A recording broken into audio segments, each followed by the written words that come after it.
O tay, ang aga nyo naman pong bumangon at nagluto na agad kayo ng almusal. Araw naman po ng linggo ngayon. Dapat nagpapahinga na muna kayo. Pupunta kasi ako sa bahay ni Tia Marisa mo.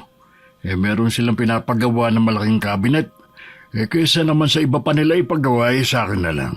Sayang din naman kasi yung babayad nila sa akin. Ganun po ba? Kaya pala ang aga nyo. Uy, sabay na tayong mag-almusal. Hayaan mo na muna ang mga kapatid mong matulog. Wala namang pasok sa eskwela. Sige po tay, ako na lang din ang magtitimpla ng kape nyo. Siya nga pala. Nabalitaan ko sa iba nating kamag-anak na uuwi daw ang anak ng Tia Marisa mo mula Amerika. Dito yata magsa-celebrate ng birthday. Sa isang buwan na po ang birthday ni Ate Sofia. Di malapit na po siyang umuwi. Baka kasama din po niya yung nobyo niyang afam.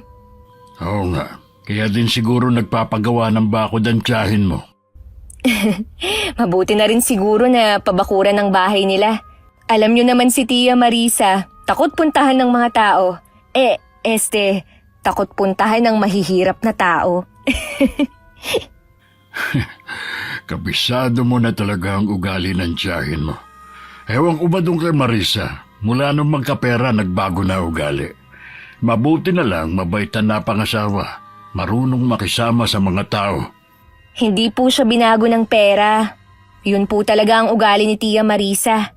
Lumabas lang nang magkapera sila. Swerte nga po niya kay Tio Bernie. May pera na, ubod pa ng bait. Oo nga. Pero dapat hindi pa rin nawawala ang respeto niyong magkakapatid sa tiyahin niyo at sa iba pa nating kamag-anak. Oo naman po tay. Hindi naman po yun mawawala kahit ibang trato sa atin. Kahit na minsan nakakasama na ng loob. 5 taon ng biyudo si Itay. 3 lang kaming magkakapatid.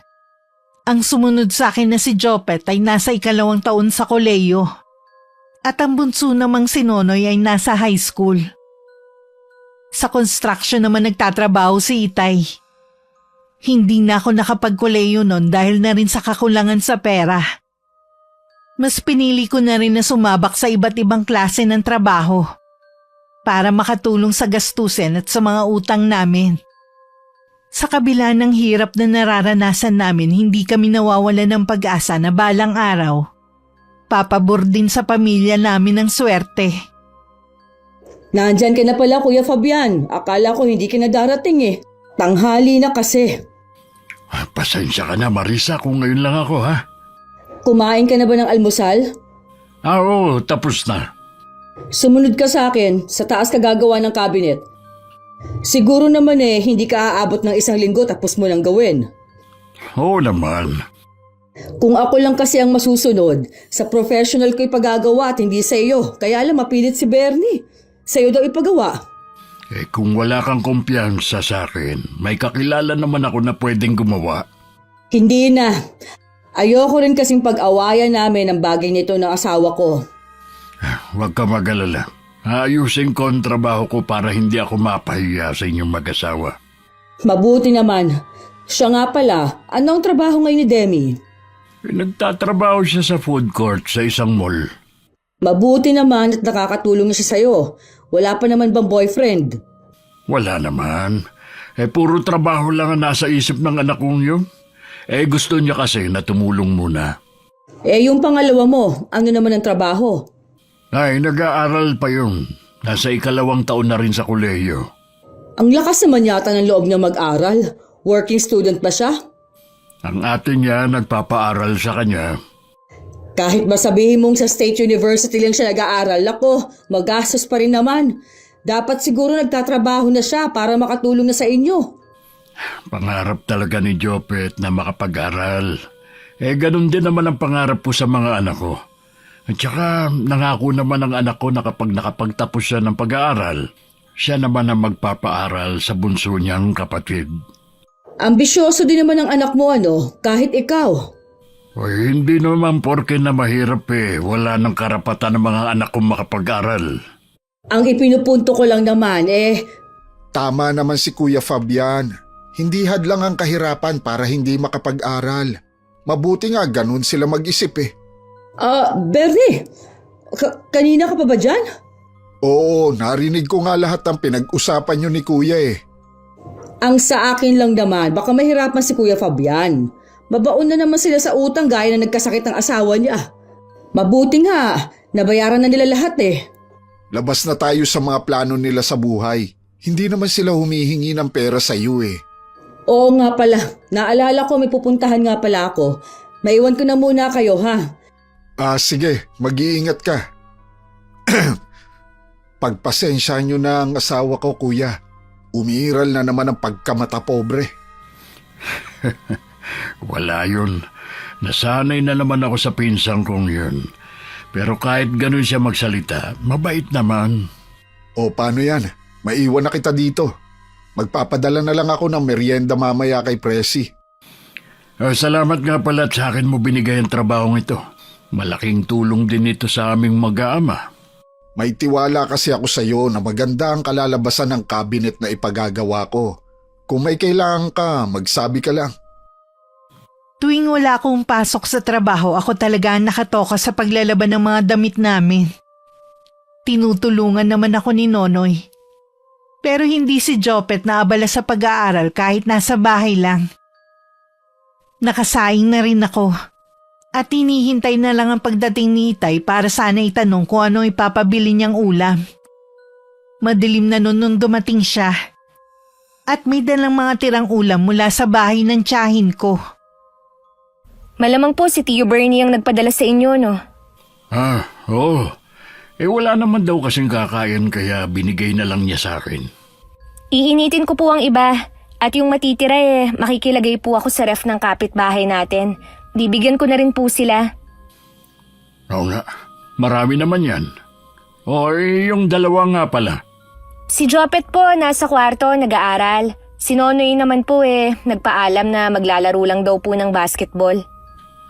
Tinulungan ka naman ba sa paglalaba kanina? Opo, Tay. Kaya nga po pinayagan ko kumusta naman po ang maghapon niyo sa bahay ni na Tia Marisa? Ayos naman. Si Bernie lang ang nasa bahay nila kanina dahil yung mag-ina nasa labas pa. Babalik pa po ba kayo bukas sa kanila? Oo, tansya ko 3 araw ko yung gagawin. Mabuti nga't nakapag-extra ako habang hinihintay ko ang tawag ni Sir Herbert. Hindi po ba? Marami namang mga project ang boss niyo. Bakit nabakante kayo ngayon? Marami nga, kaya lang ang iba nasa malalayo.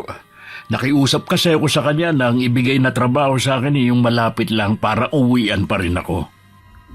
Mabuti naman po at okay lang sa boss niyo. Oo naman, mabait si Sir Herbert.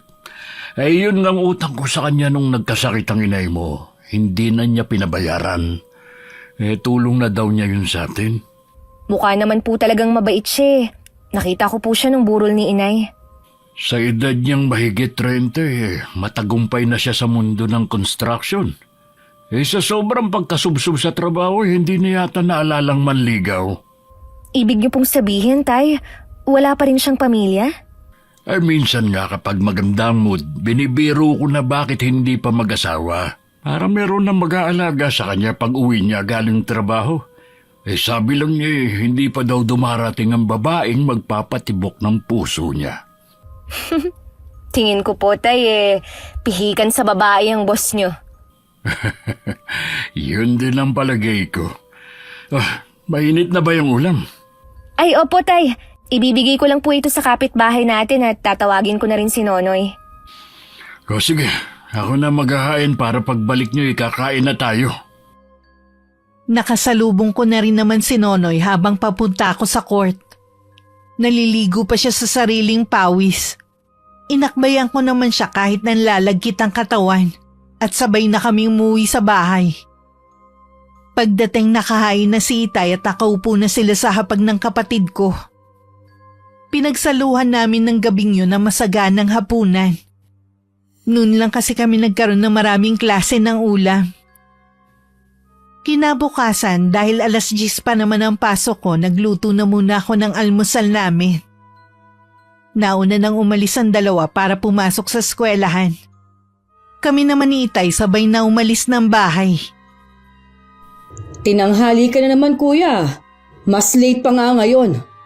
Ay, sabi kasi ng asawa mo, ganitong oras ako pumasok eh. Kahapon kasi ginabi na ako ng pag-uwi.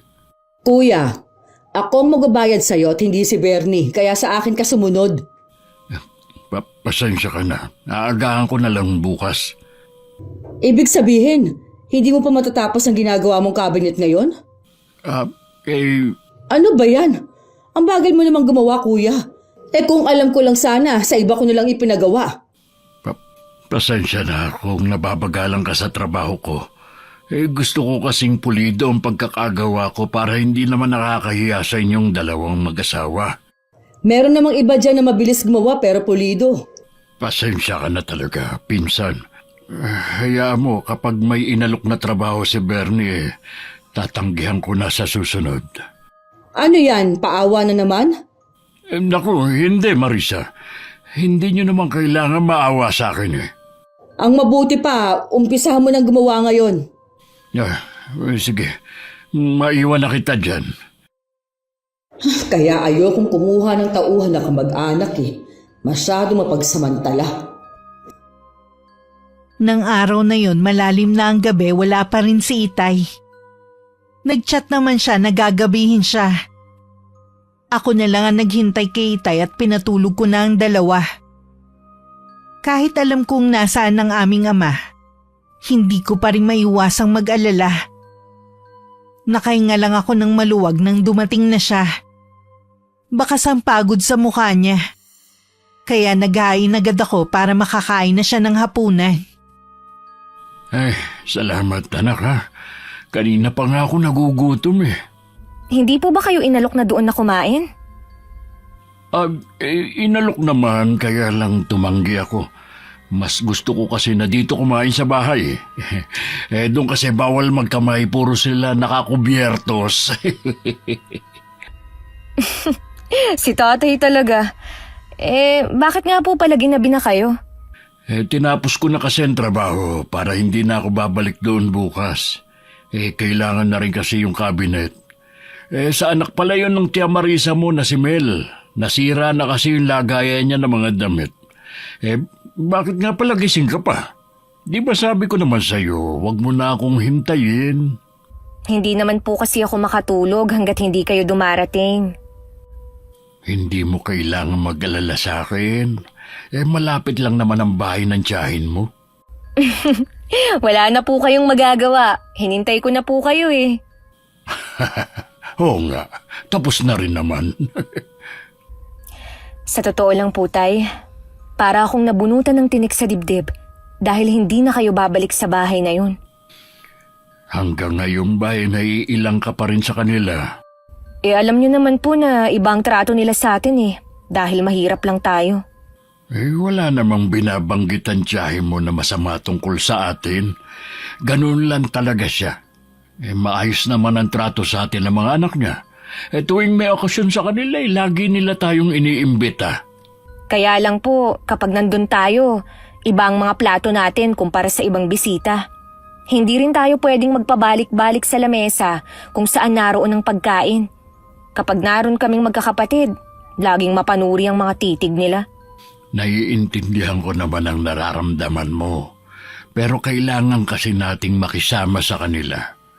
Huwag mong kalilimutan na meron tayong utang na loob sa kanila. Nabayaran na rin naman po natin ang utang natin kay Tia Marisa. Ngayon ko lang to sasabihin sa iyo, anak ha. Malaki ang utang na loob natin kay Tio Bernie mo noon. Malaki na ibigay niyang pera nung magkasakit ang inay mo. Walang alam ang tiyahin mo sa bagay na yun. Di na rin pinababayaran ang tiyuhin mo. Kaya kapag humihingi siya ng pabor, hindi ko matanggihan. Hindi ko po alam, Tay, na ganun ang ginawa ni Tio Bernie. Ngayon, alam mo na. Alang-alang sa kabutihan ng tao, makisama na lang tayo. Sige po, Tay. Siya, matulog ka na. Ako na lang ang bahalang magligpit sa pinagkainan ko. Sumunod naman ako kay Itay. Nang makapasok ako sa kwarto at nang makahiga na, dun ko lang naramdaman ng antok. Kinabukasan nagisnan ko na si Itay na nagluluto sa kusina. Siya na rin ang nagtimpla ng kape ko. Ilang sandali pa nagising na rin ang dalawa. Matuloy na lumipas ang 1 linggo. Wala pa rin trabaho nun si Itay. Kita na rin ang pagkainip sa mukha na nararamdaman niya. Kumusta po ang lakad niyo, Tay? Ano po ang sabi ng boss niyo? Wala pa siyang project sa malapit lang eh. Kaya nga siya nalulungkot din. Habang wala pa po kayong trabaho, ako na lang po muna ang bahala sa mga gastusin dito sa bahay. Hindi naman pwede yun, anak. Ako ang padre de pamilya sa bahay na ito. Hindi tama na sa'yo namin lahat iasa. Pansamantala lang naman po eh, habang wala pa kayong trabaho. Parang gusto ko na ngang tanggapin yung inaalok ni Sir Herbert sa akin eh. Malaki rin kasi ang arawan at isasabay na lang daw niya ako pag-uwi para makatipid ako ng pamasahe. Iyon nga lang, lingguhan ako makakauwi. Bahala po kayo kung tatanggapin niyo ang alok niya. Wala naman pong problema sa amin kung lingguhan ang uwi niyo eh. Iyon nga lang po, maninibago kami na hindi namin kayo kasama sa hapunan. Sabi naman ng boss ko kapag nagkaroon ulit ng project dito sa malapit, kahit hindi pa tapos ang trabaho lilipat niya ako agad. Yun naman po pala eh. Ang lakas niyo po pala sa boss niyo. Gusto ko rin muna makausap ang dalawa mong kapatid bago ko magdesisyon. Sige po, Tay. Kahit ano pa po ang maging desisyon niyo, lagi po akong nakasuporta sa inyo. Salamat, anak. Alam ni Itay na maliit lang talaga ang sahod ko. At hindi ko kakayanin ng gastos lalo't may pinapaaral akong kapatid. Kaya kahit mabigat sa loob niya, napilitan na rin siyang tanggapin ang trabaho sa malayo. 2 linggo na siyang nagtatrabaho doon nang biglang sumulpot sa bahay namin si Tia Marisa. Kahit ako nagulat sa pagdalaw niya. Kayo po pala, Chang. Tuloy po kayo. May kailangan po ba kayo? Wala ka yatang kasama. Ako nga lang po ngayon sa bahay eh. Nabanggit nga pala ng Itay mo na nag-aaral ang mga kapatid mo. Buti nakakayanan mo.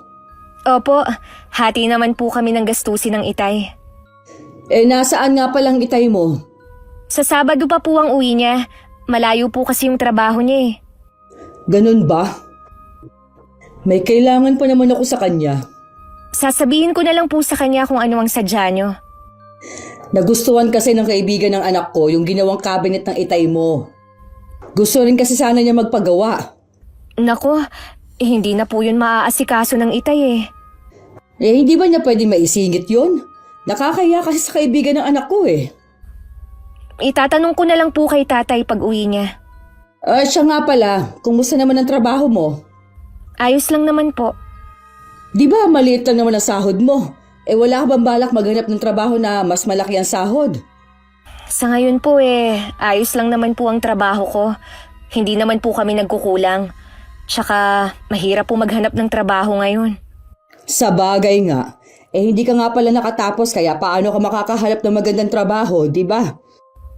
Si Jopet na lang pala talaga ang pag-asa ng pamilya niyo. Sana lang hindi siya mag-asawa kaagad. Dahil kung hindi, sayang ang sakripisyo mo. Nangako naman po ang kapatid ko na hindi agad mag-aasawa eh. Siya po kasi ang magpapaaral sa bunso naming kapatid. Huwag ka muna magsalita ng tapos. Mahaba pang lalakbay ng kapatid mo. Marami ang pwedeng mangyari. Baka hindi niya matupad ang pangako niya sa inyo. Kasama po sa ipinagdarasal ko lagi na sana walang maging problema sa mga plano namin. Pareho talaga kayo ng Itay mo. Masyadong madrama sa buhay. O siya, aalis na ako. Pakisabi lang sa tatay mo, ha? Tumango na lang ako sa tiyahin ko. Nang makaalis siya, tsaka ako naman itinuloy ang ginagawa ko. Habang abala ko, hindi ko napigilang maalala ang trato sa amin noon ni Tia Marisa. At iba pa naming kamag-anak na mas maganda ang buhay. Kapag sumasagi yun sa isip ko, hindi ko maiwasan na malungkot. At minsan pa nga naiiyak pa ako dahil naaawa ako sa sarili ko. Dumating ang araw ng Sabado. Pinagpahinga ko lang muna si Itay bago ko binanggit ang pagpunta ni Tia Marisa. Ano daw ang kailangan? Tay, gusto raw magpagawa ng cabinet yung kaibigan ni Ate Mel. Nagustuhan daw po kasi ang gawa niyo eh. Ganun ba? Ay, paano kaya ito? May trabaho naman ako. Yun nga po ang sabi ko eh. Baka raw pwede niyong maisingit. Hindi naman kasi yun magagawa ng isang araw lang. Kahit may katulong pa ako. Kung ako lang ayoko nang tanggapin niyo pa yun. Linggo na nga lang ang pahinga niyo eh. Kaya lang nakakahiya naman sa Tia Marisa mo. Hindi niyo po kailangan mahiya. Alam naman nilang may trabaho kayo eh. Ako na lang din po ang magsasabi para hindi na kayo mahirapang humarap. Sige anak, ikaw na lang ang bahalang magsabi. Akin na po pala ang mga damit niyong pangtrabaho. Lalabhan ko na po. Salamat anak ha. Ay, may dala nga pala ako dyan ng mga mamon, merienda at baon ng mga kapatid mo. Dahil sa kaabalahan ko sa trabaho at sa gawaing bahay pag-uwi, hindi ko na naalala na dumaan sa bahay ni Tia Marisa para sabihin hindi magagawa ni Itay ang cabinet. Nang makita kong parating ang tiyahin ko, tsaka ko lang naalala. Magmamano sana ako pero iniwas niya ang kamay niya. Napasyal po kayo, Chang. Ang Itay mo, Nasa trabaho po. hindi pa ba siya bumabalik dito sa atin? Hindi pa po eh. Mukha pong matatagalan ng trabaho niya sa malayong lugar. Di ba dati naman, sa malapit lang siya nagtatrabaho. Bakit ngayon mas gusto niya sa malayo? Hindi naman po sa gusto niya sa malayo. Kaya nga lang walang project sa malapit ang boss niya. Kaya wala po siyang pagpipilian kundi tanggapin ang trabaho kahit malayo. Nabanggit mo ba sa tatay mo ang sinasabi ko? Opo. Kaya lang po hindi niya magagawa. Kapos po siya sa oras Bakit hindi niya kaagad sinabi? Sinabi ko pa man din sa kaibigan ng anak ko na pumayag na ang tatay mo. Bakit naman po kasi ganun ang sinabi niyo? Sana po hinintay niyo muna ang sagot ni Itay. Malay ko bang hindi pwede ang Itay mo? Dati naman kasi kahit anong ipagawa ko, hindi siya tumatanggi. Dati po yun, dahil nasa malapit lang ang trabaho niya. Baka naman pwede niyang gawa ng paraan. Wala naman siyang pasok ng araw ng linggo Iyon na lang po kasi ang pahinga ni Itay At nagsisimba po kami sa araw na yan. Bakit ba ang hirap ng pakiusapan ng ama mo, ha? Nagmamalaki na yata siya ngayon, Baka nakakalimutan ninyo noong mga panahong walang-wala kayo. Hindi naman po kami nakakalimot, Chang. Gusto naman po kayong pagbigyan ni Itay Iyon nga lang po wala siyang oras. Hindi ba siya pwedeng umabsent sa trabaho kahit 2 araw lang? Babayaran naman siya ng kaibigan ng anak ko. Ayoko mapahiya, ha? Mas nakakahiya naman po sa boss ni Itay. Matagal na po siya doon. Kung hindi lang ako malalagay sa alanganin hindi ako makikiusap ng ganito. Kung ganon, okay lang po na malagay sa alanganin si Itay basta wag lang kayo. Masyado naman po yata kayong makasarili, Chang. Malaki po ang utang na loob namin sa inyo, oo. Pero hindi naman po yata tama na ipilit niyo ang gusto niyong mangyari. Aba, sumasagot ka na sa akin, ha? Hoy, baka nakakalimutan mo kung sinong kaharap mo.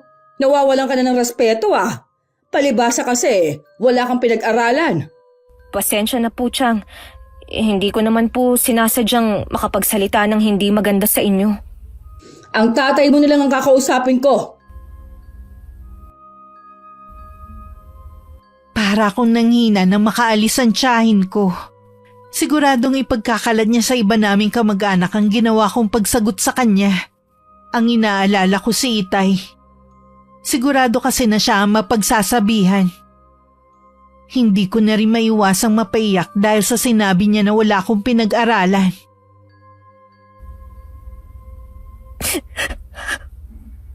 Hindi ko naman ginusto na hindi makapagtapos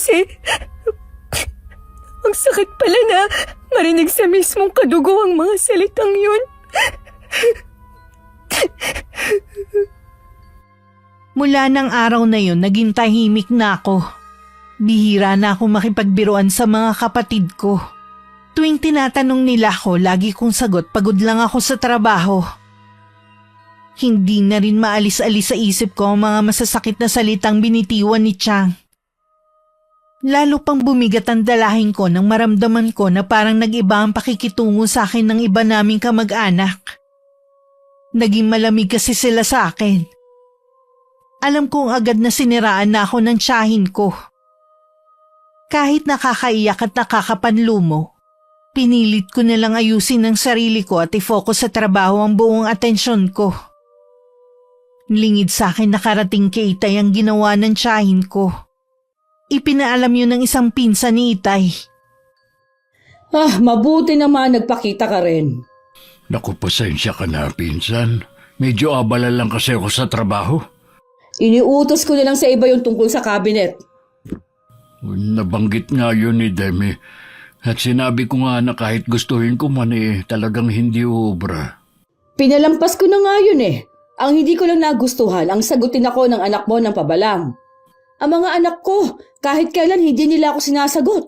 Tapos ang anak mo, akala mo kung sino sumagot? Palibasa kasi walang pinag-aralan. Ako na ang humihingi ng tawad sa ginawa ng anak ko. Pero wala kang karapatan na insultuin siya at siraan sa iba nating kamag-anak. Anong insulto at siniraan? Nagsasabi lang naman ako ng totoo Nasasaktan ba siya dahil sa sinabi kong wala siyang pinag-aralan? Totoo naman yun Hindi katulad ng mga pinsan niya. May mga tinapos na nga, magagalang pa. Pasensya na ulit. Huwag ka mag-alala. Hindi na yun mauulit. Dapat lang. Baka isipin ng ibang tao hindi mo tinuturuan ng magandang asal ang mga anak mo. Pagsasabihan ko na lang si Demi. Pagsasabihan mo lang? Hindi mo man lang ba uutusan na pumunta dito para humingi ng tawad? Sobra naman yata yun, pinsan. Anong sobra? Tama lang yon Baka naman kasi lalong mapahiya ang anak ko. Sana naisip niya yon bago niya ako sinagot. Hindi ko maipapangako na pupunta siya rito pero sasabihan ko siya. Hindi na kailangan pumunta dito ni Demi. Bernie, bakit ba basta ka nalang sumusulpot?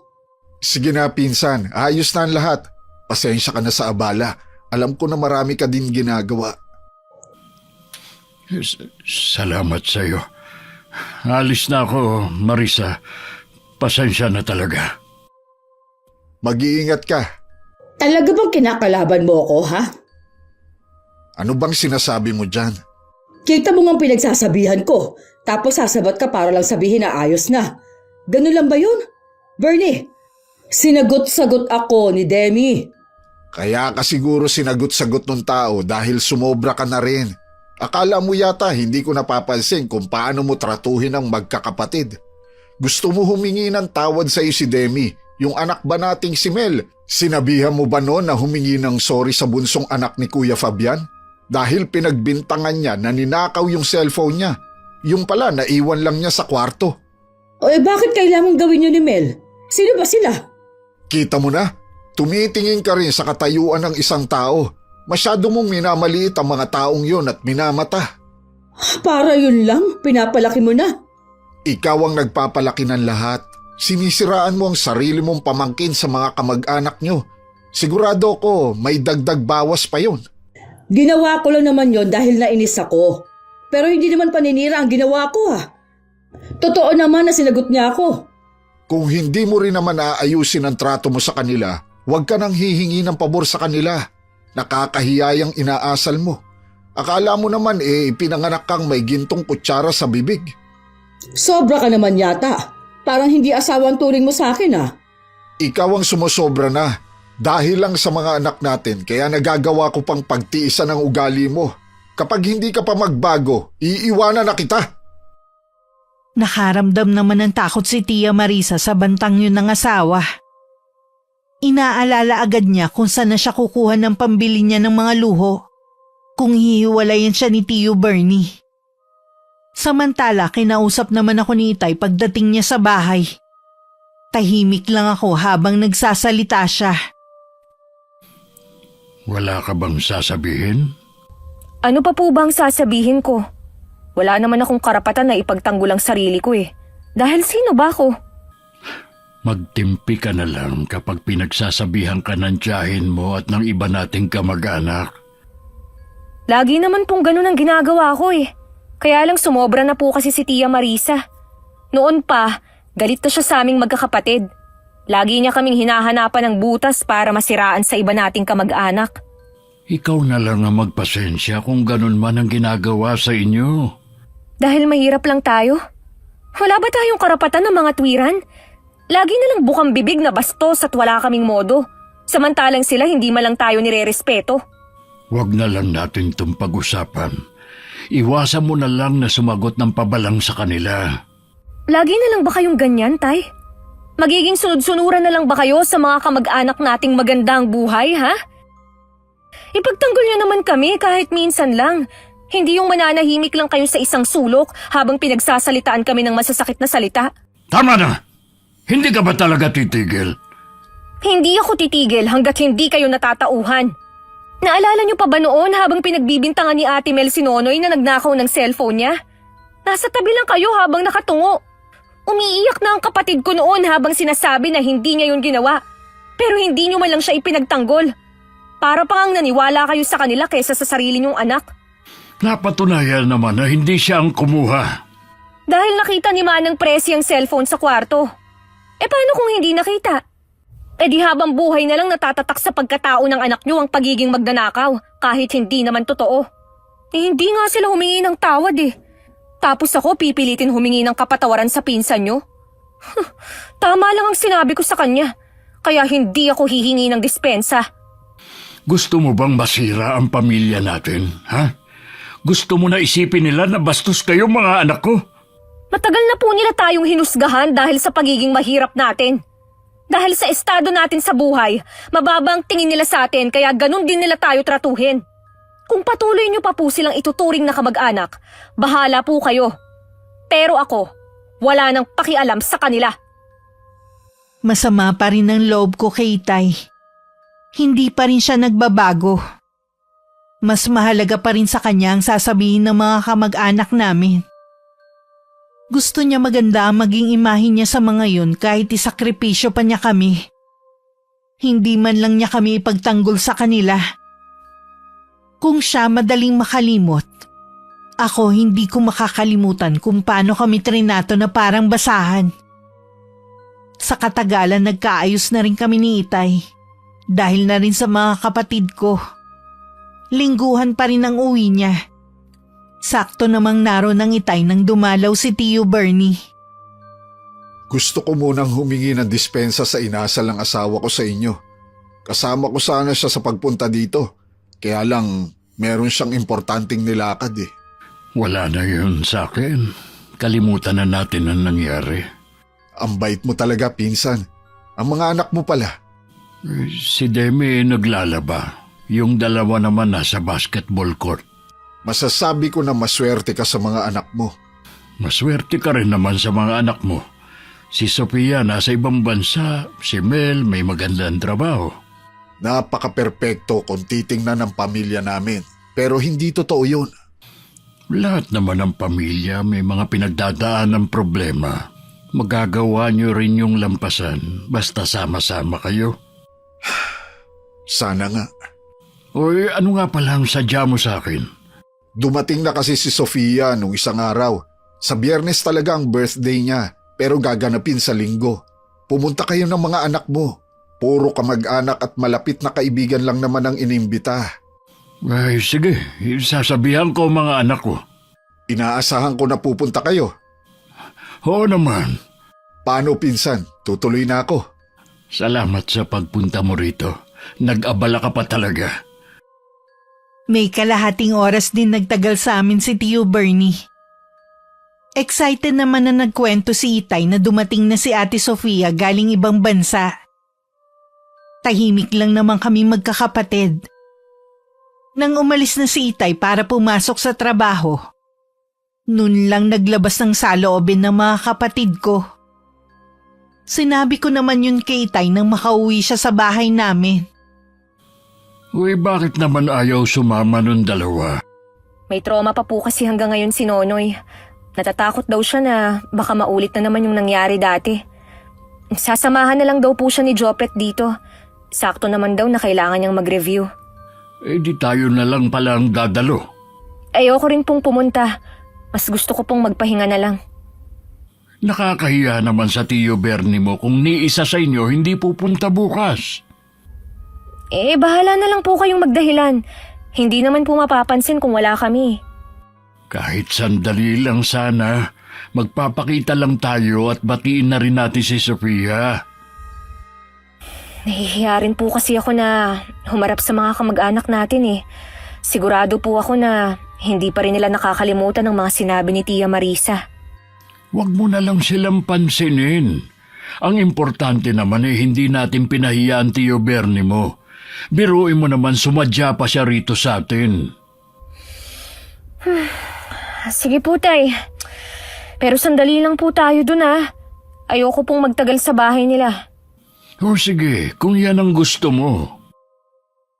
Nang mga oras na yon, nagtatalo rin ang mag-asawa. Dahil hindi nagustuhan ni Tia Marisa ang ginawang pag-iimbita sa amin ni Tio Bernie. Talaga bang wala lang halagang opinyon ko sa bahay na ito? Akala ko ba wala na sa iyo ang nangyari noon? Kaya nga inimbita ko na rin sila. Kamag-anak mo pa rin sila. Wala akong pakialam. Bukod tanging sila lang ang mahirap, tapos papupuntahin mo. Ano na lang ang sasabihin ng mga bisita? Tsaka, sinabi mo ba sa anak mo na inimbita mo ang mag-aamang yon? Malinaw naman na sinabi ng anak mo. Lahat ng kamag-anak ninyo, imbitado. Hindi mo lang kasi naintindihan ang sinabi niya. Hindi kasama ang mag-aamang yon. Wala na tayong magagawa. Alangan naman na bawiin ko pa. Mahilig ka kasing manguna Hindi ka muna nagtatanong. Bahala ka kapag nagalit sa'yo si Sofia Sana wag na silang pumunta. Anak lang natin siya. Wala siyang karapatan na magalit sa akin. Huwag mo sanang kalilimutan na siya ang may kaarawan at hindi tayo. Hindi ko alam kung ano ba talaga ang punot dulo ng galit ninyo sa kanila. Wala namang ginagawa ang mag-aama. Napakababaw naman na dahilan ang pagiging mahirap nila. Kasi nga mga abusado rin. Makita mo kapag dumating sila, para silang mga patay gutom. Kapag nasira ang party ng anak mo walang dapat sisihin kundi ikaw. Naiiling na lang si Tio Bernie habang sinusundan ng tingin ng asawa. Parang gusto rin niyang pagsisiyan ang naging desisyon. Bigla tuloy siya nag-alala sa aming mag-aama. Sa gabi ang party ng pinsan ko kaya marami pang oras para maghanda. Para hindi naman nakakaya, bumili na rin kami ng regalo ni Itay. Hindi ko lang sigurado kung magugustuhan yun ng pinsan ko. May pagkasosyal din kasi yun. Huwag na kaya tayong tumuloy, Tay. O bakit naman? Kinakabahan po kasi ako hindi ko alam kung bakit. Sandali lang naman tayo dun Babatiin lang natin yung may birthday. Sayang naman yung regalo natin kung hindi may bibigay. Mabuti sana kung magustuhan ni Ate Sofia. Alam niyo naman na suplada yun di lalo na ngayon. Sanayin mo na ang sarili mo na laging makisalamuha sa mga kamag-anak natin. Hindi tama na lagi kayong nangingilag sa kanila. Hindi namin sila pangingilagan kung mabait po sila sa amin. Mabuti pa, magayos ka na. Maya-maya lang iaalis na tayo. Sige po, Tay. Dumating kami sa bahay ni na Tia Marisa na may mga bisita na. Halos lahat kamag-anak namin. Binati ko naman silang lahat at nagmano ko sa mga matatanda. Hinanap ko rin ang pinsan ko para maibigay ang regalo ko sabay bati sa kanya. Matipid ng ngiti lang ang ginanti niya sa amin ni Itay. Pagkatapos umupo na kami sa sulok. Mula sa kinauupuan ko nakita kong pinadala ni Ate Sofia ang regalo namin kay Manang Presi. At hindi isinama sa mga regalong naroon. Nalungkot naman ako at nakaramdam ng hiya. Puro kamag-anak pala natin ang narito. Ang iba po hindi ko nakilala. Ang mahalaga naman binati mo sila at nagbigay galang ka sa matatanda. Tay, umuwi na lang po tayo. O bakit na naman? Kinakabahan po kasi ako kanina pa Nakakahiya naman kung uuwi na tayo agad. kumain na muna tayo para hindi sayang ang pagpunta natin. Wala pa naman pong sinasabi na pwede nang kumain. O, pwede na sigurong kumuha ng pagkain. Yung iba'y may bit-bit na eh. Hintayin na lang po natin na makakuha ang lahat. Ayoko na may masilip na naman sa atin ng tiyan. Ay, ako na lang ang kukuha ng pagkain natin. Hintayin mo na lang ako rito para makauwi na rin tayo. Sandali lang, Tay. Ay, sana lang talaga. Tama na pumunta kami. Tuloy-tuloy na si Itay sa mahabang mesa kung saan naroon ang mga pagkain. Lumingon pa siya sa akin sabay ngiti. Dahil nakatuon ang pansin ko kay Itay, hindi ko na namalayan ang paglapit ni Tia Marisa at pag-upo sa tabi ko. Ikaw lang ba, Iha, ang dumalo? Kami lang po ni Itay ang pumunta. Nasaan ang itay mo? Kumukuha po siya ng pagkain. O bakit? Nagpasabi na ba na pwede na kumain? Hindi pa po ba?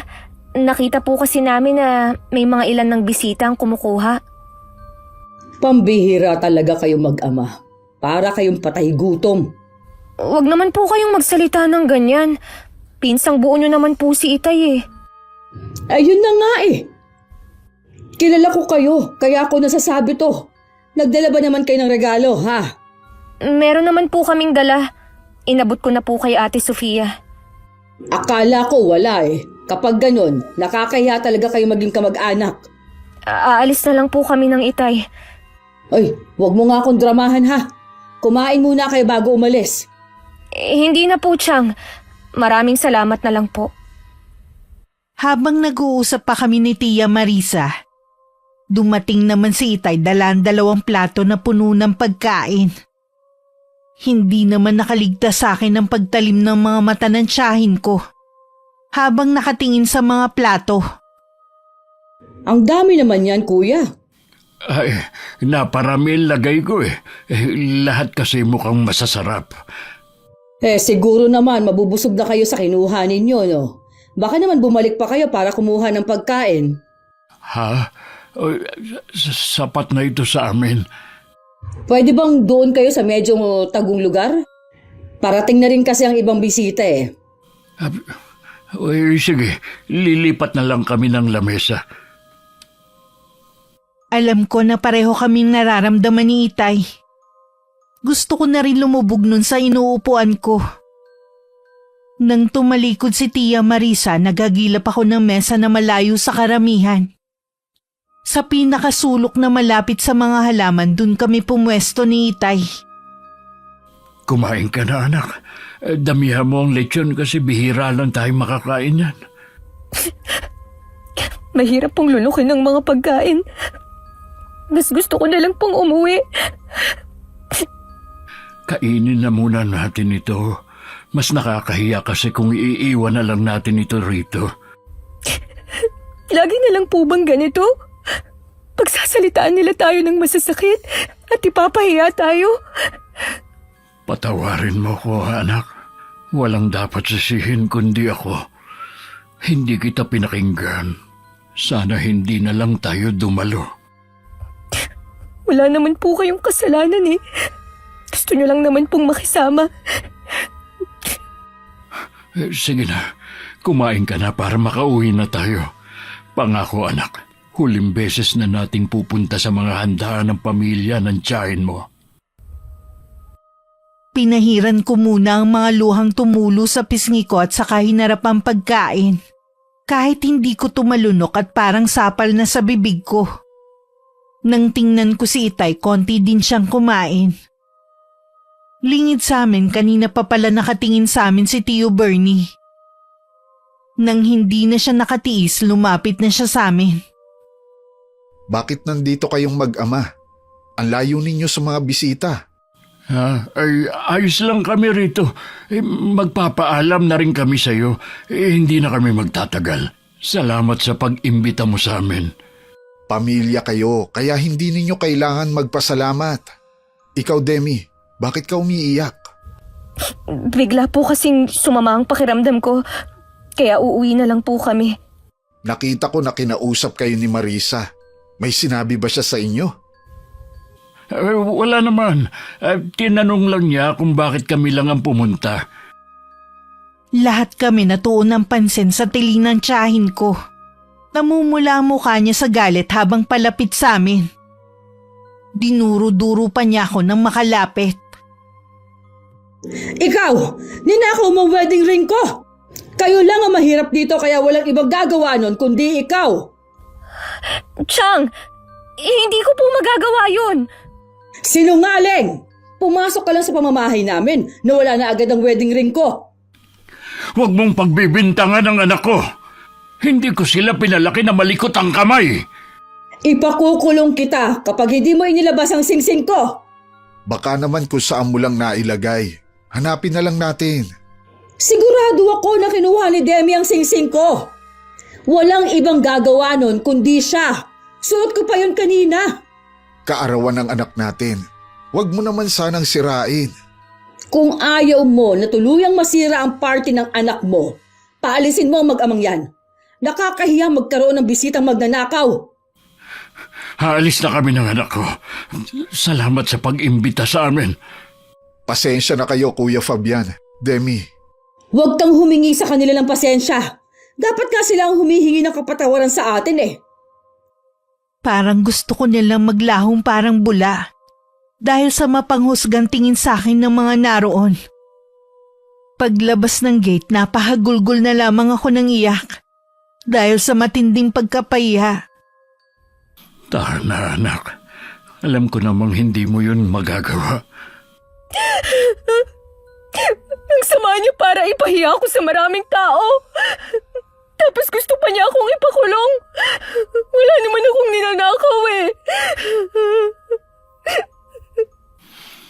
Malinis ang konsensya natin. Alam ng Panginoon na wala tayong ginagawang masama sa kapwa natin. Hindi ko makakalimutan ang ginawa ni Tia Marisa sa akin. Tayo nang umuwi. Nang mapatapat kami sa basurahan, nakita namin dun ni Itay ang dala naming regalo. Kinuha ko yun. At napakuyom na lang ako dahil sa matinding galit. Ni hindi man lang tiningnan ang laman at basta na lang tinapon. Pagdating sa bahay, nagkulong lang ako sa kwarto. Si Itay na lang ang nagkwento sa dalawa sa totoong nangyari sa party. Buong gabi kong iniyakan ang pangyayaring yun. Akala ko dun na matatapos. Naikalat na rin pala ng tiyahin ko ang nangyari. Pakiramdam ko lahat na lang sa akin nakatingin. Ang pinakamasaklap na walan ako ng trabaho. Kapitbahay ko kasi ang nagpasok sa akin. Sinumbong niya ako sa amo ko. Ba't maaga kang umuwi ngayon? Wala na po akong trabaho, Tay. Tinanggal ako dahil magnanakaw daw ako. Ano ka mo? May nagsumbong po sa amo ko tungkol sa nangyari sa party. Makakahanap ka rin ng bagong trabaho. Mas maganda at malaki ang sahod.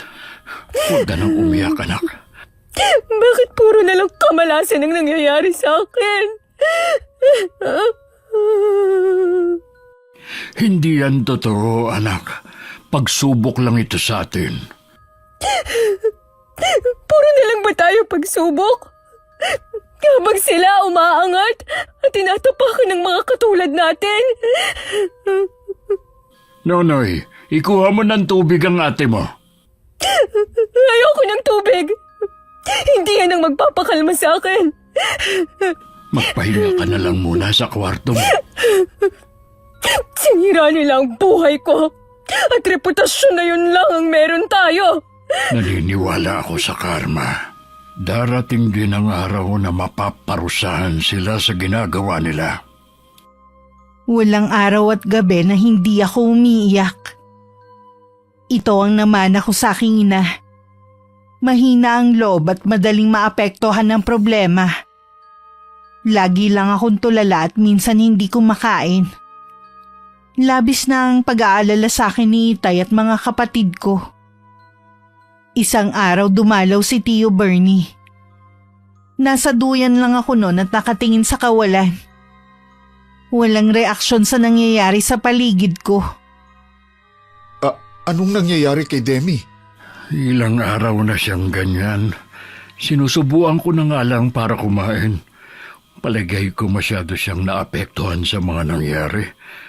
Natanggal din kasi siya sa trabaho. Hirap na rin siya makapag-apply. Pina-check up niyo na ba siya? Nakakaranas daw ng matinding depresyon ang anak ko. Madalas hindi na siya natutulog sa gabi. Sa araw ganun din. Minsan bigla na lang siyang iiyak dahil naiisip niya na hindi siya nakakatulong sa akin. Kung kailangan niyo ng tulong, magsabi ka lang at ako na ang bahala. Asawa mo ang dahilan kung bakit nagkaganyan ang anak ko. Hindi ko kailangan ng tulong mula sa iyo. Pinagsabihan ko na rin si Marisa sa ginawa niya. Wala rin siyang balak na magsampa ng reklamo. Dapat ko bang ipagpasalamat yun? Walang kasalanan ng anak ko. Wala siyang ninakaw na kahit na ano. Hindi ako magnanakaw, Tay! Hindi! Hindi totoo ang ibinibintang nila sa akin! Hindi ka magnanakaw, anak. Alam namin yun. Halika na sa loob ng bahay. May biskwit doon. Magmerienda ka muna, baka nagugutom ka na. Di ba sabi ng doktor, bawal kang magutom? Ayoko ng biskwit. Gusto ko ng tinapay. Ay, sige. Meron din doon. Teka, ikukuha kita.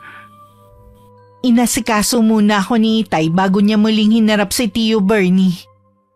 Tinawag din niya ang kapatid kong si Nonoy para bantayan ako. Lagi ba siyang ganoon? Oo. Para bang gusto niyang takasan ang realidad dahil sa sakit ng kalooban na naranasan niya. Tanggapin mo na itong pera. Huwag mo nang tanggihan. Lahat ng tulong ibibigay ko. Sabihin mo lang, pinsan. Salamat sa iyo. Ang layo talaga ng ugali mo kay Marisa. Sana sa iyo na lang nagmana ang mga anak mo. Magkahalong awa at galit ang nararamdaman ni Tio Bernie ng mga sandaling yun. Matinding awa dahil sa kalagayan ko. Galit dahil sa ginawa ni Tia Marisa. Pagdating sa kanila, agad niyang hinanap ang asawa. Pero sabi ng kasambahay nila hindi para umuuwi. Parang may bumubulong din sa kanya na halongkatin ng mga gamit ito na ginawa nga niya. Sa isang pouch na puro resibo, nakita niya doon ang pinagsanlaan ng wedding ring nila na sinasabi ni Chang na ninakaw sa kanya. Oh, hinihintay mo daw ako, sabi ni Presi. Sabi mo nawawala ang wedding ring natin. Pinagbintangan mo pa ang pamangkin mo. Ano itong resibo na ito? Nakalagay dito na isinanla mo bago ang party. Ay, hayaan mo ako magpaliwanag. Ano pa ang ipapaliwanag mo? Malinaw na sa akin na sinungaling ka. Anong klaseng pag-iisip meron ka? Pinahiyaan mo sa maraming bisita si Demi. Nawalan din ng trabaho dahil umabot sa bus niya ang nangyari. Hindi ko naman sinasadya. Wala lang akong pagpipilian. Tama na! Hindi mo na kailangan magpaliwanag pa. Kay Kuya Fabian at Demi ka magpaliwanag at humingi ka na rin ng tawad. Ano? Ihihingi ako sa kanila ng tawad? Bakit? Hindi mo kaya? Nagawa mo ngang sirain ang buhay ng pamangkin mo eh. Hayaan mo na lang sila. Wala namang kwenta ang mga taong yun. Ikaw ang walang kwenta. Ano ang pinagyayabang mo? Ito ba? Ha? Kukunin ko ito lahat para bumalik ka sa pagiging mahirap. Hihiwalayan na kita. Hindi mo magagawa yan. Matagal na tayo nagsasama. Maawa ka naman. Gagawin ko na ang gusto mo. Ihihingi na ako ng tawad kay Demi. Kailangan mo rin silang tulungan. Gusto mong hanapan ko ng bagong trabaho si Demi? Kanino ko siya irerekomenda? Hindi nga siya nakatapos. Ikaw rin naman Hindi ka nakatapos pero kung mangmata ka ng kapwa mo. Bakit ba akong kinakalaban mo? Dahil hindi ako makapaniwala na nagawa kong pakasalan ng isang ganid at matapobre na babaeng katulad mo. Lahat ng sabihin mo, tatanggapin ko. Hihingi din ako ng tawad sa mag-ama. Tutulungan ko makakuha ng bagong trabaho si Demi. Huwag mo lang akong iwan. Hindi trabaho ang kailangan ni Demi. Kailangan niya ng pera para makapagpagamot. Ha? Anong sakit niya? Nakakaranas ng matinding depresyon si Demi dahil sa ginawa mong pamamahiya sa kanya. Hindi biro ang pinagdadaanan niya. Para yun lang? Yung iba nga mas matindi pa ang pinagdadaanan pero hindi naman nade-depress. Talaga bang wala kang katiting na awa dyan sa puso mo, ha? Ikaw ang dahilan kung bakit nagkaganon ang pamangkin mo. Oo nga. Pupunta na nga ako sa kanila. Ano pa bang gusto mo? Kung pagtatawanan mo lang ang kalagayan ng pamangkin mo, mabuti pa huwag ka nang pumunta doon. Kaya nga ako pupunta doon dahil sabi mo hihiwalayan mo ako kung hindi ako hihingi ng tawad. Hindi naman bukal sa loob mo ang gagawin mo. Mahalaga pa ba yun? Pag-aralan mo muna kung paano magkaroon ng simpatsya sa kapwa mo. Saan ka pupunta? Bakit inilalagay mo ang mga damit sa maleta? Hindi ko na kayang makisama pa sa'yo. Maawa ka naman. Huwag mo akong iwan. Isinalya pa ni Tio Bernie ang asawa nang tangkain siya nitong pigilan sa braso. Hanggang sa labas ng bahay nakasunod sa kanya ang asawa. Pero hindi na siya napigilan pa. Samantala nagpa siya si Itay na dalhin ako sa isang mahusay na albularyo. Ayon na rin sa payo ng boss niyang si Herbert. Nagpa siya siyang iwan ako kay Lola Crisanta, ang matandang dalagang albularya. Ilang beses na rin noon nagpabalik-balik si Tia Marisa sa bahay namin hanggang matsyempohan niyang may tao na. Akala ko tuluyan na kayo umalis sa lugar natin. Ilang beses kasi ako nagpabalik-balik dito pero wala kayo. Hindi naman masabi ng mga kapitbahay ninyo kung saan kayo nagpunta. Ano ba ang kailangan mo? Si Demi, Wala siya rito. nasaan siya? Wala ka nang pakialam kung nasaan man siya ngayon. Pwede ba? Umalis ka na. Marami pa akong dapat gawin. Huwag mong sabihin na ipinasok mo siya sa mental hospital. Kung wala kang maayos na sasabihin, umalis ka na bago pa kita ipagtulakan. Kung ako lang ang masusunod, hindi ako pupunta dito. Nakiusap lang sa akin si Bernie na puntahan kayo dahil kailangan niya ng tulong. Dahil nakakaranas ng depression ang anak mo. Oh, dahil sa iyo, parang mababaliw na ang anak ko. Pagkatapos mo siyang pagbintangan na kinuha niya ang wedding ring mo, yung pala isinanla mo lang para pambili mo ng mga luho. Paano mo nalaman ang bagay na yan? Hindi na mahalaga kung paano. Subukan mo lang uli na siraan ng anak ko o kahit sino sa kanila. Matitikman mo ang galit ko. Huwag mo akong matakot-takot. Hindi mo yata alam ang kaya ko ring gawin. Ano pa ba magagawa mo kung wala na sa tabi mo ang asawa mo? Isa talagang malaking pagkakamali ang pumunta ako dito. Sinabi mo pa, dahil pinahiya mo lang ang sarili mo. Umuwi ka na sa inyo at hintayin mo ang karmang nararapat sa iyo. Mula nang umalis ang asawa nawalan na rin ng panggastos si Tia Marisa. Umaasa na lang siya sa mga bigay ng dalawang anak. Kalaunan naman natigil na dahil parehong nawalan ng trabaho. Hindi na rin nakabalik sa Amerika si Ate Sofia sa di malamang dahilan. Napilitan na lang silang lumipat sa mas maliit na bahay para makamenos sa gastusin. Ito na nga yata ang karmang sinasabi ni Kuya Fabian. Ayokong bumalik sa pagiging mahirap. Gusto ko pa rin mabili ang lahat ng gusto ko. Napilitan ng puntahan ni Tia Marisa ang asawa para humingi ng tulong. Hindi rin siya makapaniwalang nasa magarang bahay ang asawa. Samantalang sila ng mga anak naghihirap at nagtitiis sa maliit na bahay. Paano mo naaatim na tumira sa ganitong bahay samantalang naghihirap kami ng mga anak mo? Bahay ito ng kapatid ko. Dito lang niya ako pinatira habang wala silang mag-anak. Yung kapatid mong suplada na si Angela? Hindi suplada si Angela. Ayaw lang niya talaga sa'yo dahil sa ugali mo. Hindi ko na yun problema. Kung ganon, anong ginagawa mo dito?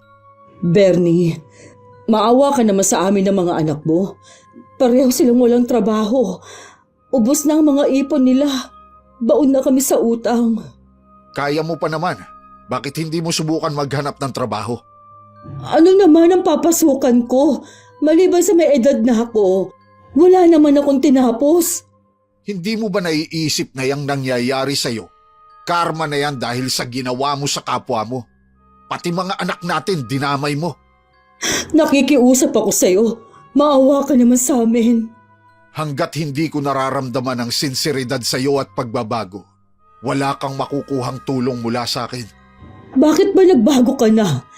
Ano bang ginawa sa'yo ng mag-amang yon at ganyan na ang pakikitungo mo sa akin? Hindi ako nagbago. Napuno na lang ako sa'yo. Yang sobrang pagiging mapagmataas mo, yan ang sumira sa pagsasama natin.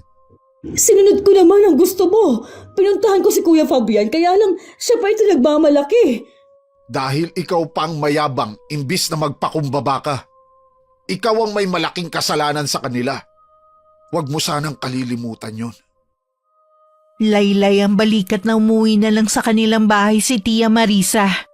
Pagdating naabutan niyang umiiyak ang mga anak. Iniwan na raw ng nobyo si Ate Sofia dahil nalaman nito ang ginawa niya sa akin. Maging si Ate Mel iniiwasan na rin ng mga kaibigan. Nakakatakot daw baka sila naman ang pagbintangan ng ina. Pero hindi naniniwala ang tiyahin ko na yun ang dahilan. Malamang na hindi lang matanggap ng nobyo at mga kaibigan na naghihirap na sila. Dahil wala na mapagkuhanan ng panggastos, napilitan na rin ang tiyahin ko na tumanggap ng labahin at mamalansya. Samantala kahit magaling na ako, ayoko pa rin umalis sa poder ni Lola Crisanta.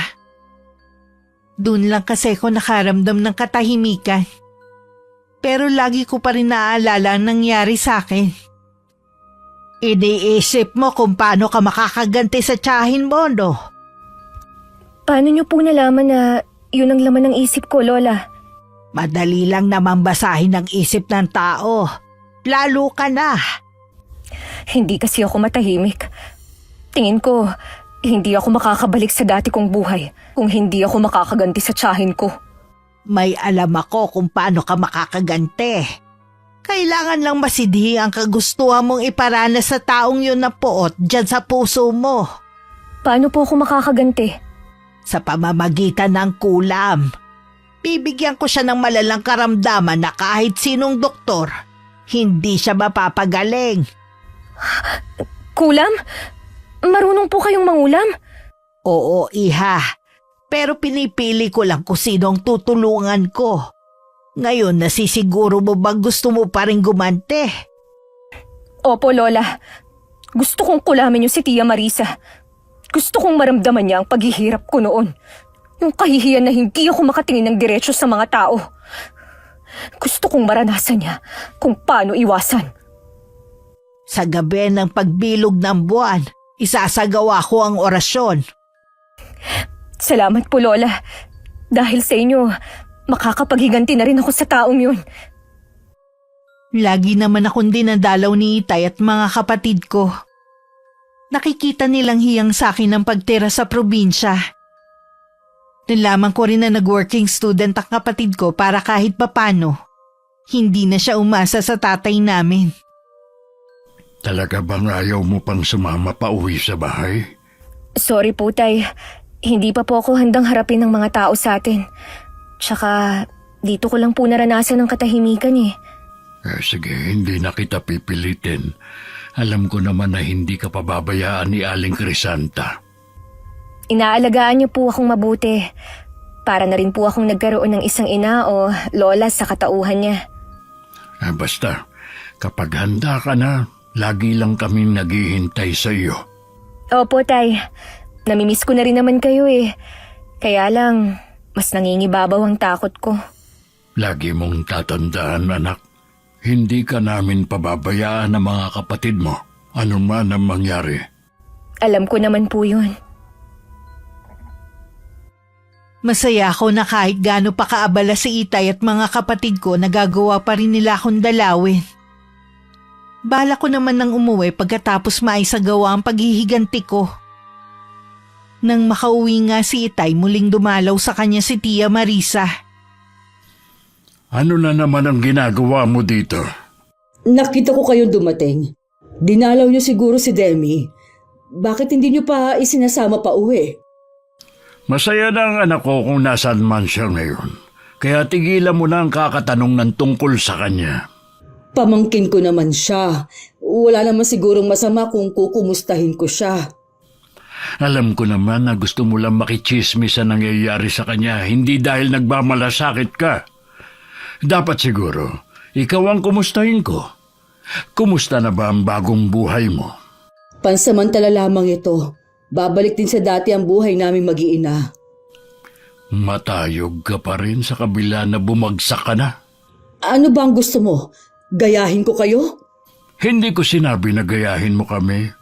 Ang gusto ko, lumayo ka na sa amin. Patahimikin mo na kami. Paano ko gagawin yun? Kayo nga ang ugat kung bakit na bagong buhay namin eh. Dahil sa inyo, nagalit si Bernie at iniwan kami. Kami pa talagang sinisisi mo? Hindi ka pa talaga natatauhan sa karma na nangyayari sa'yo? Hindi karma ang tawag dito. Sinusubukan lang ako kung hanggang saan ang itatagal ko. Hindi ako susuko katulad ng anak mong nabaliw. Walang hiya ka talaga. Napakasama mo.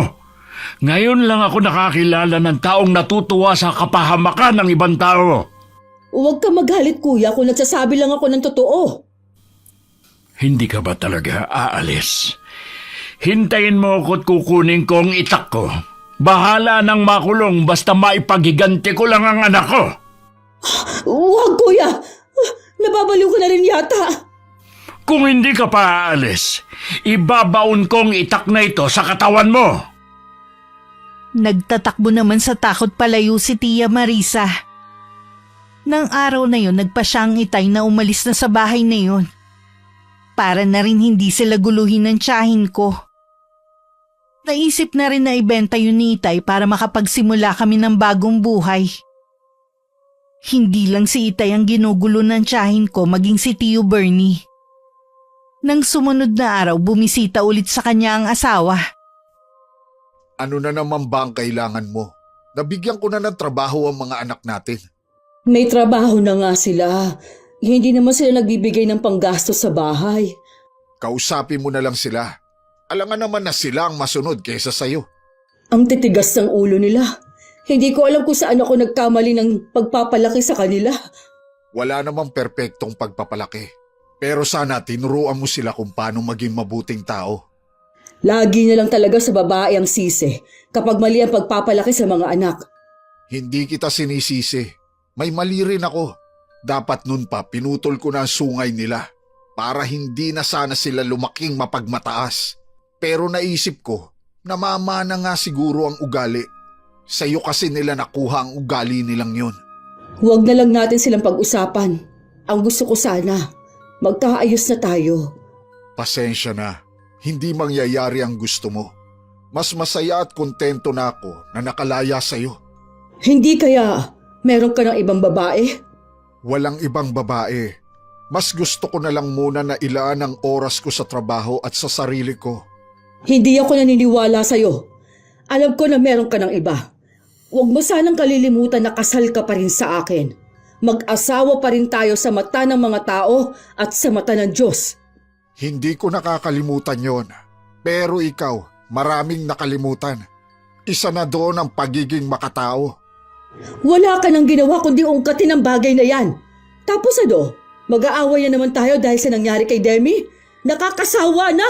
Paulit-ulit na lang ang problema natin. Hanggat hindi mo binabago ang ugali mo, hindi matatapos ang problema. Kahit naman baguhin ko ang ugali ko, hindi ka na rin naman babalik sa akin, hindi ba? Para din naman sa kabutihan mo ang gusto ko. Pwes, ayoko magbago. Ganito na ako habang buhay. Bahala ka na kung ganon. Pakiusap lang. Huwag mo na akong puntahan dito. Kahit makailang ulit nang sinabihan si Tia Marisa ng asawa, hindi pa rin siya tumitigil sa panggugulo. Makailang beses na rin siyang pumunta sa bahay namin. Kung hindi pa siya sinabihan ng kapitbahay namin na lumipat na sina Itay, patuloy pa rin siya sa pagpunta ron. Saan kaya sila lumipat? Hindi ko sila titigilan hanggat hindi ko nasisira ang mga buhay nila gaya ng ginawa nila sa akin. Nawala sa amin ang karangyaan dahil mas silang kinampihan ni Bernie. Yun namang tangang asawa ko, masyadong naawa sa kanila. Mas maganda sana kung makita ko si Denny, sa kanya ko ibubunto ng galit ko. Dumating ang araw kung saan isasagawa ni Lola Crisanta ang orasyon. Hindi ko maikakaila na excited na ako na mararanasan na rin ni Tia Marisa ang ginawa niya sa akin. Nasa isang sulok lang ako at nanonood sa ginagawa ng matandang babae. Sa sahig nagkalat ang nakasinding mga kandila. May papel din kung saan nakasulat ang pangalan ng tiyahin ko. Magdamag na nagsagawa ng orasyon si Lola Crisanta hanggang sa makatulog ako. Ha? Anong ginagawa ko rito? Nakatulog ka na kanina madaling araw. Natapos niyo ba ang orasyon? Oo naman, iha. Mag-uumpisa na ang kalbaryo niya sa bawat araw. Maraming salamat po, Lola. Sa wakas maghihirap na rin siya. Dahil sa ginawa ko, makakaramdam ako ngayon ng matinding pagkahapo. Matanda na kasi ko kaya madali na mapagod. Ayos lang po ba kayo, Lola? Oo naman, pahinga lang ang kailangan ko. Ako naman po ang mag-aalaga sa inyo. Huwag niyo na po munang isipin ang mga gawain dito sa bahay. Salamat, iha. Para na rin ako nagkaroon ng apo sa katauhan mo. Ganon din po ako. Para na rin akong nagkaroon ng lola sa presensya niyo. Kapag bumalik ka sa inyo, piliin mo pa rin na ibalik ang dati mong buhay, ha? Huwag ka patatalo sa mga pagsubok na darating sa'yo. Hangad ko pa rin na maging masaya ka. Opo, Lola. Susundin ko po ang sinabi niyo.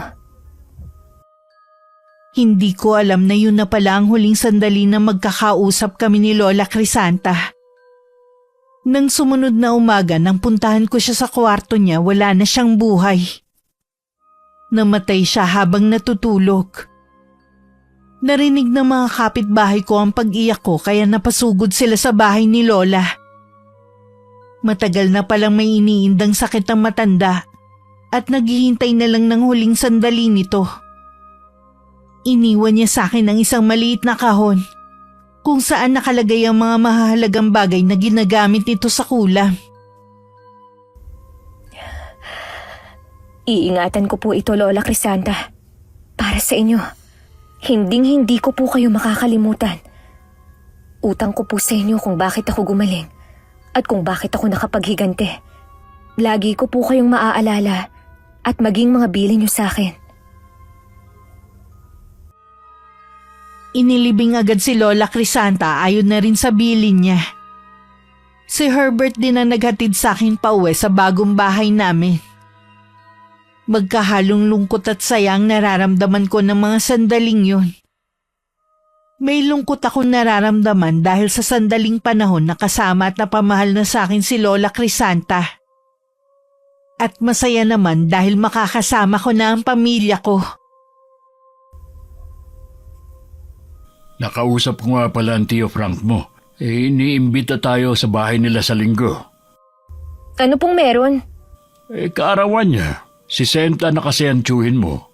Kaya maghahanda siya. Sigurado po na pupunta din dun si Tia Marisa. Sigurado yun dahil kapatid siya ni Tio Frank mo. Ayos lang naman kung hindi ka sasama. Ayaw din naman ng mga kapatid mo. Sasamahan ko na po kayo, Tay. Sigurado ka ba, anak? Opo, Tay. Gusto ko rin kasi siyang makita Huwag kang mag-alala. Hindi ka na niya magagawang ipahiya pa dahil alam na ng lahat ang ginawa niya. Sigurado po ako na kinakarma na siya dahil sa ginawa niya. Wala na silang bahay at kasambahay. Maliit na bahay na lang ang tinitirhan nila. Hiniwalayan na kasi siya ng asawa niya. Hindi pa po sapat yun, Tay. May iba pa akong karmang hinihintay na mangyari sa kanya. Anong karma naman ang tinutukoy mo? Yung matinding sakit na dadapo sa kanya. Yung kahit pinakamagaling na doktor ay hindi siya magagawang pagalingin. Hayaan na lang natin ang Panginoon na magparusa sa kanya. Sinabi po ng mga kapatid ko na hindi pa rin daw nagbabago si Tia Marisa. Lagi pa rin daw kayong ginugulo, kaya napilitan kayong lumipat ng bahay. Totoo naman. Kung hindi lang ako nagtitimpi, baka masaktan ko na siya kaya kami na lang ng mga kapatid mo lumayo. Mula ngayon, ako na po ang haharap sa kanya. Hindi ka na ba maaapektuhan sa presensya niya? Hindi na po. Matapang na ako ngayon. Malaki nga ang naitulong ni Aling Crisanta sa iyo. Hindi lang po niya ako pinagaling. Marami din po siyang itinuro sa akin. Hindi ko po siya makakalimutan habang nabubuhay ako. May mga gabi na tinitingnan ko ang kahon na iniwan sa akin ni Lola Crisanta. Meron pala dong libretang itim. Iniisip ko na pag-aralan yun. Baka kasi yun ang gusto na matanda kaya niya sa akin iniwan. Dumating ang araw ng linggo. Mga kamag-anak lang pala ang inimbita ni Tio Frank. Pagkatapos kong maibigay ang regalo ko at bumate, umupo na ako sa isang tabi. Kinumusta rin ako ng mga pinsan ko. Naramdaman ko naman ang senseridad sa mga pagtatanong nila. Sa di kalayuan naroon ang tiyahin ko. Mapanuring tingin na naman ang binabato niya sa akin. Lumapit ako at saka ko siya binate.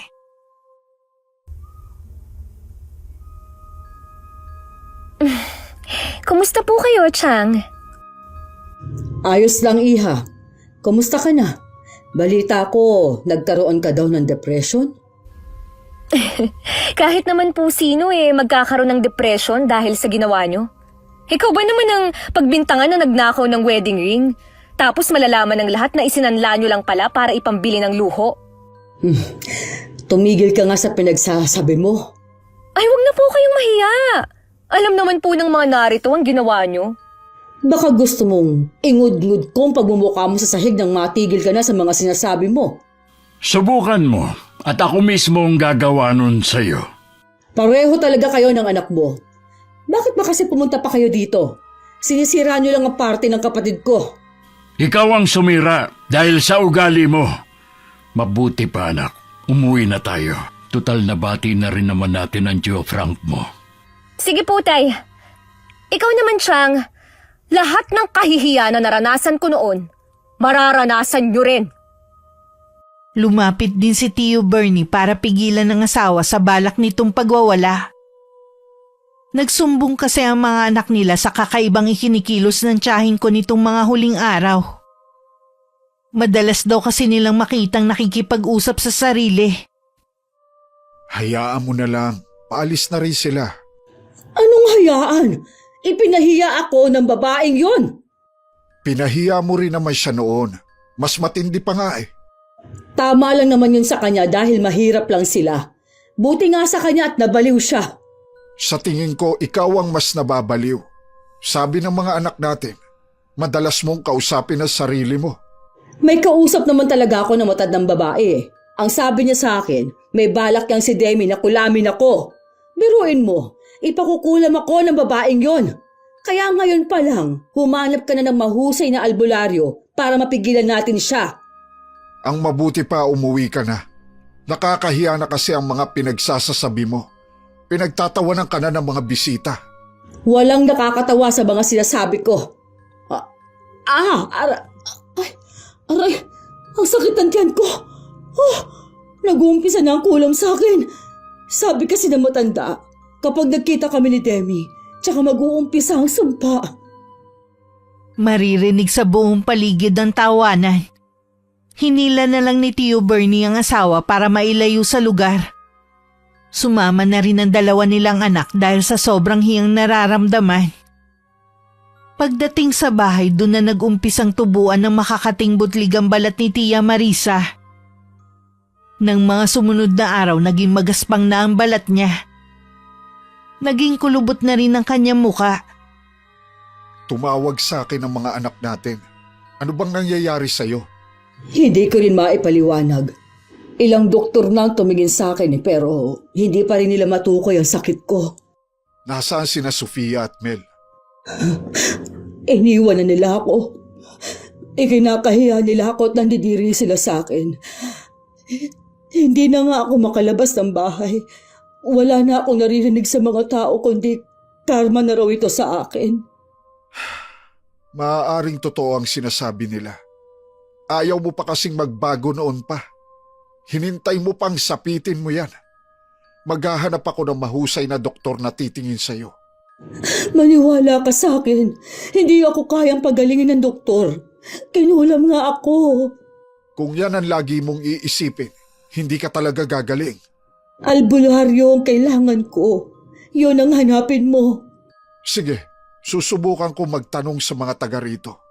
Kapag gumaling ako, pangako, magbabago na ako. Hindi inaasahan ni Itay na dadalaw si Tio Bernie sa amin. Siya raw ang nag-aalaga kay Tia Marisa dahil nilayasan daw ng mga anak nila. Nabanggit din niya ang pagkakasakit ng asawa. May alam ka ba pinsan na albularyo? Uy, bakit yun ang hinahanap mo? Dapat dali mo na siya sa doktor. Ilang doktor na kasi ang tumingin sa kanya, hindi naman siya mapagaling-galing. Tingin ko pa, lalo siyang lumalala. Baka nga albularyo na ang makapagpagaling sa kanya. Albularya ang nagpagaling kay Demi. Kaya lang ipatay na siya. Ganun ba? Sayang naman, wala na pala siya. Wala rin naman akong kilala pa. Pero magtatanong na rin ako sa mga kakilala ko. Ngayon pa lang, nagpapasalamat na ako sa'yo. Alam ko na malaki ang kasalanan sa inyo ni Marisa. Tingin ko, nagsisisi na siya. Kung kailan may sakit na siya, tsaka lang niya napagtanto ang mga mali niyang ginawa. Lagi talagang nasa huli ang pagsisisi. Oo nga, sabi ko nga hindi pa naman huli para magbago siya. Nakaratay na lang ba siya? Hindi naman, kaya lang ayaw niyang lumabas ng bahay. Naririnig daw niya kasi ang mga bulungan ng mga tao tungkol sa kanya tuwing lumalabas siya. Dati, nagagalit ako sa kanya pero ngayon, awa na lang ang nararamdaman ko. Sana gumaling pa rin siya. Nang makaalis si Tio Bernie, nahulog sa malalim na pag-iisip si Itay. Gusto na rin kasi niyang maniwalang nakukulam ang pinsan. Ganun kasi ang mga sintomas ng kulam. Tay, narinig ko po ang napag-usapan niyo ni Chong. Nakakaawa naman ang kalagayan ng Tia Marisa mo. Yun po ang tunay na karma sa kanya. Magtapat ka nga, Iya. May alam ka ba sa nangyayari sa tiyahin mo? Bakit niyo naman po nasabi yan? Pasensya ka na, anak. Kalimutan mo na ang tanong ko. Hindi nga nakapagtataka na may kumulam sa tiyahin mo dahil sa ugali niya. Malamang isa sa mga nakaalitan niya. Hayaan na lang po natin sila. Labas na po tayo sa kung ano ang nangyayari sa kanila. Mabuti pa, ang pag-usapan na lang po natin yung tungkol sa planong panliligaw ni Herbert. Hindi nga ako makapaniwala nang magpaalam siya sa akin . Matagal na pala siyang may gusto sa'yo. Kaya nga lang nahihiya sa akin. Napatunayan niyo naman po na mabuti siyang tao . Ay kaya nga pumayag na rin ako. Alam ko mapapabuti ka sa kanya. Kaya naman ibinigay ko na sa kanya ang basbas ko. Salamat po, Tay. Anak, sana balang araw mapatawad mo rin ang Tia Marisa mo. Mas masarap pa rin kasing mabuhay na walang kinikimkim na galit sa dibdib. Opo, Tay. Matulin na lumipas ang mga araw, linggo at mga buwan. Sinagot ko na rin si Herbert at nagpaplano ng magpakasal. Masasabi kong masaya at kontento ako sa buhay na meron ako ngayon. Sa pagdating ni Herbert, parang nabura lahat ng hinanakit ko sa buhay. Dahil sa pag-aakalang puro kamalasan na lang ang nangyayari sa buhay ko. Kabaliktaran naman ang nangyayari kay Tia Marisa. Bagamat malakas pa rin, Hindi naman niya magawang lumabas ng bahay dahil nahihiya siya sa itsura niya. Ikakasal na pala si Demi. Talaga? Natutuwa ako para sa kanya. Balita ko mayaman ang napangasawa niya. Sana hindi siya tumulad sa akin na binago ng pera. Sa bagay, iba naman siya. Alam ko na maganda ang pagpapalaki sa kanya ng mga magulang. Natutuwa ko na hindi ko na nararamdaman ang galit sa iyo. Nakakapagod din naman ang laging galit sa mundo. Mas magaan na rin ang dibdib ko. Sana, balang araw, mapatawad ako ni Demi at ng iba ko pang nasaktan. Huwag kang magsawa sa pagdarasal. Ipadaan mo sa kanya ang paghingi mo ng tawad sa mga taong nasaktan mo. Sigurado na may katugon ang mga panalangin mo. Maraming salamat din at hindi mo ko iniwan. Sana, huwag kang magsasawa na samahan ako. Hindi kita iiwan gaya na sumpaan natin noon. Hindi man kami nagkikita ni Tia Marisa. Sa kaibuturan ng puso ko, pinatawad ko na siya.